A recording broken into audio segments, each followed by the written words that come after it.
Perkenalkan, kami dari kelompok 11 kelas 2A dengan anggota saya sendiri Nurul Sepina Aulia, ditemani oleh teman saya Ai Pupu Purnama Wilayanti dan Silpi Kurnia Rahayu. Dalam video pembelajaran ini, kami akan menjelaskan materi mengenai manajemen terpadu bayi muda atau MTBM. Manajemen terpadu bayi muda atau MTBM merupakan bagian dari MTBS yang terdapat penilaian dan klasifikasi bagi bayi muda berusia kurang dari 2 bulan. Dalam perkembangannya mencakup manajemen terpadu bayi muda umur kurang dari 2 bulan, baik dalam keadaan sehat maupun sakit. Umur 2 tahun tidak termasuk pada bayi muda, tapi ke dalam kelompok 2 bulan sampai 5 tahun. Bayi muda mudah sekali menjadi sakit, cepat menjadi berat, dan serius bahkan meninggal terutama pada 1 minggu pertama kehidupan bayi. Penyakit yang terjadi pada 1 minggu pertama kehidupan bayi hampir selalu terkait dengan masa kehamilan dan persalinan. Pelaksanaan mengenai MTBM pada bayi kurang dari 2 bulan. Pelayanan tindak lanjut dalam pendekatan MTBS tersedia formulir penataan untuk bayi muda dan untuk kelompok umur 2 bulan sampai 5 tahun. Kedua formulir pencatatan ini mempunyai cara pengisian yang sama, melakukan penilaian dengan cara anamnesis dan pemeriksaan fisik. Klasifikasi membuat keputusan mengenai kemungkinan penyakit atau masalah serta tingkat keparahannya, dan merupakan suatu kategori untuk menentukan tindakan bukan sebagai diagnosis spesifik penyakit. Tindakan dan pengobatan berarti menentukan tindakan dan memberi pengobatan di fasilitas kesehatan sesuai dengan setiap klasifikasi. Penilaian dan klasifikasi bayi muda umur kurang dari 2 bulan. Kemungkinan penyakit sangat berat atau infeksi pada bayi muda dapat terjadi secara sistemik atau lokal. Infeksi sistemik gejalanya tidak terlalu khas, umumnya menggambarkan gangguan fungsi organ, seperti gangguan kesadaran sampai kejang, gangguan nafas, bayi malas minum, tidak bisa minum atau muntah, diare, demam, atau hipotermi. Pada infeksi lokal biasanya bagian yang terinfeksi teraba panas, bengkak, hingga muncul kemerahan. Infeksi lokal yang sering terjadi pada bayi muda adalah infeksi pada tali pusat, kulit, mata, dan telinga. Kemudian ada klasifikasi penyakit. Yang pertama, kejang. Kejang merupakan gejala kelainan susunan saraf pusat dan merupakan gawat daruratan. Kejang pada bayi muda umur kurang 2 hari berhubungan dengan asfiksia, trauma lahir, dan kelainan bawaan. Dan jika lebih dari 2 hari dikaitkan dengan tetanus neonatorium. Kedua, bayi tidak bisa minum dan memuntahkannya. Bayi menunjukkan tanda tidak bisa minum atau menyusu jika bayi terlalu lemah untuk minum atau tidak bisa mengisap dan menelan. Bayi mempunyai tanda memuntahkan semua jika bayi sama sekali tidak dapat menelan apapun. Yang ketiga, gangguan napas. Pola napas bayi muda tidak teratur atau normal 30-59 kali per menit. Jika kurang 30 kali per menit atau 60 kali per menit menunjukkan ada gangguan napas. Biasanya disertai dengan tanda atau gejala bayi biru atau cyanosis, tarikan dinding dada yang sangat kuat mudah terlihat dan menetap. Pernapasan cuping hidung serta terdengar suara merintih, napas pendek menandakan kesulitan bernapas.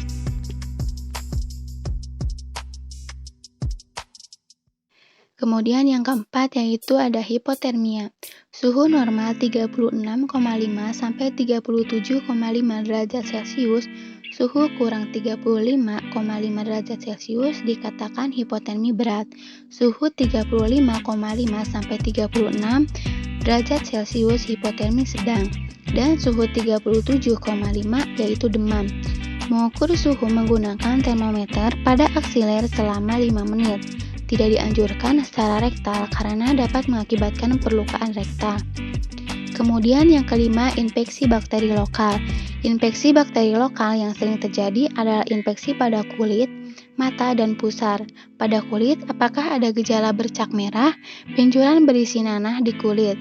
Pada mata, terlihat bernanah, berat ringannya dilihat dari produksi nanah dan mata bengkak. Pusar, kemerahan, atau bernanah.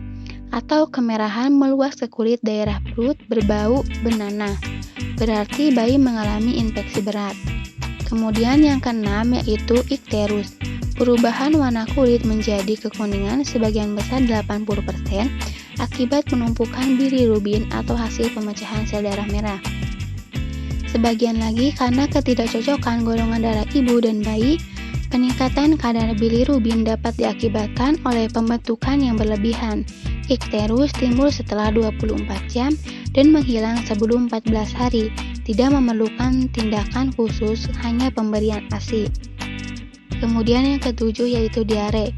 Ibu mudah mengenal diare karena perubahan bentuk tinja yang tidak seperti biasanya dan frekuensi sering dibandingkan biasanya. Biasanya bayi dehidrasi dan jika terus berlanjut menjadi letargis atau tidak sadar. Karena bayi kehilangan cairan dari matanya menjadi dan jika dicubit, kulit akan kembali dengan lambat atau sangat lambat. Cubit kulit perut dengan menggunakan ibu jari dan telunjuk melihat apakah kulit itu kembali lagi dengan sangat lambat. Lebih dari 2 detik, lambat atau segera. Kemudian yang kedelapan yaitu gangguan saluran cerna.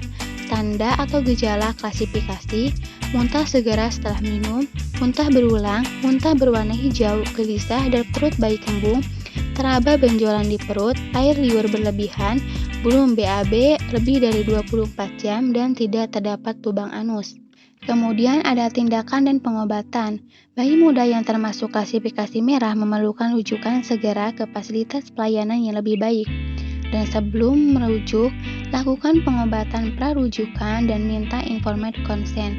Klasifikasi kuning dan hijau tidak memerlukan rujukan.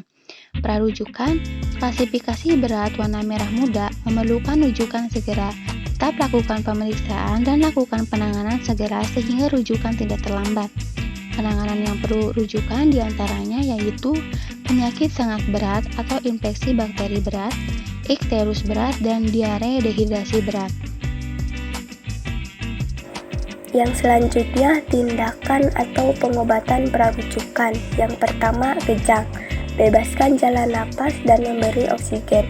Menangani kejang dengan obat anti kejang pilihan 1, phenobarbital 30 mg sama dengan 0,6 ml intramuskular. Pilihan 2, diazepam 0,25 ml dengan berat kurang dari 2.500 gram dan 0,5 ml dengan berat lebih dari 2.500 gram per rektal. Jangan memberi minum pada saat kejang, akan terjadi aspirasi. Menghangatkan tubuh bayi, metode kanguru selama perjalanan ke tempat rujukan. Jika curiga tetanus neonatorum, beri obat diazepam, bukan phenobarbital. Dan beri dosis pertama antibiotika PP.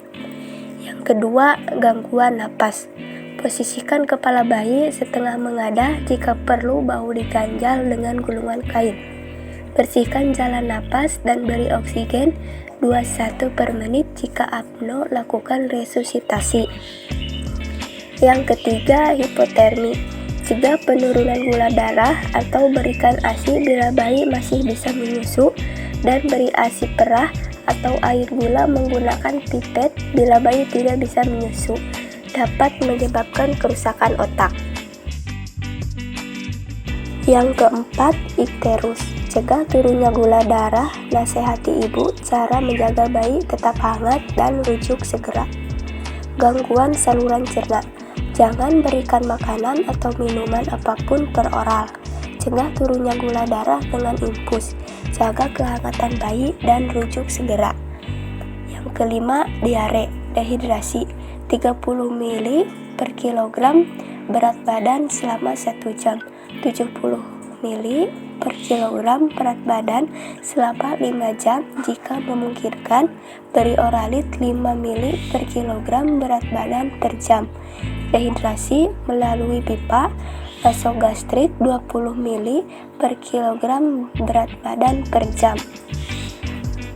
Berat tubuh rendah dan atau gangguan pemberian ASI. Cegah penurunan gula darah dengan pemberian infus. Jaga kehangatan bayi dan rujuk segera. Tindakan dan pengobatan. Tidak memerlukan rujukan. Klasifikasi yang berwarna kuning dan hijau. Infeksi bakteri lokal, mungkin bukan infeksi. Diare dehidrasi ringan atau sedang.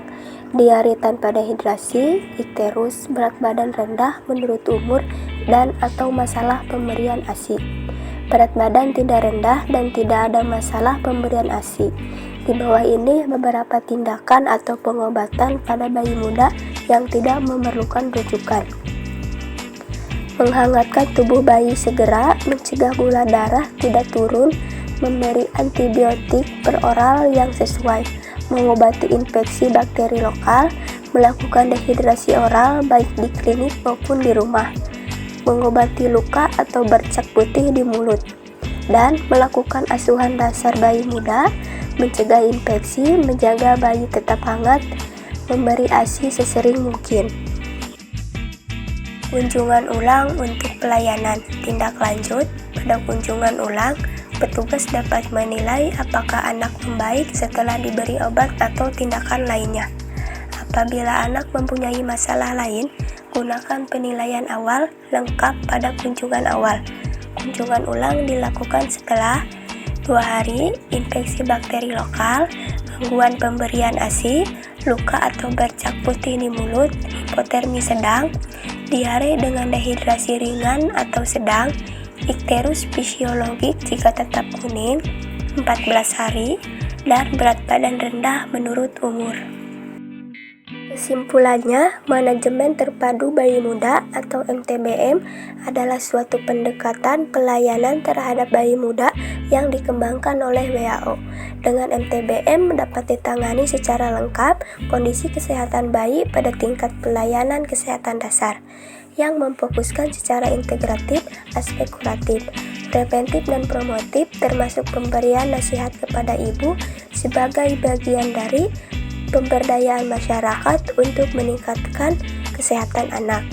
Pemberian antibiotika sangat selektif sesuai klasifikasi dan dapat membatasi beberapa klasifikasi yang akhirnya dapat menekan biaya pengobatan.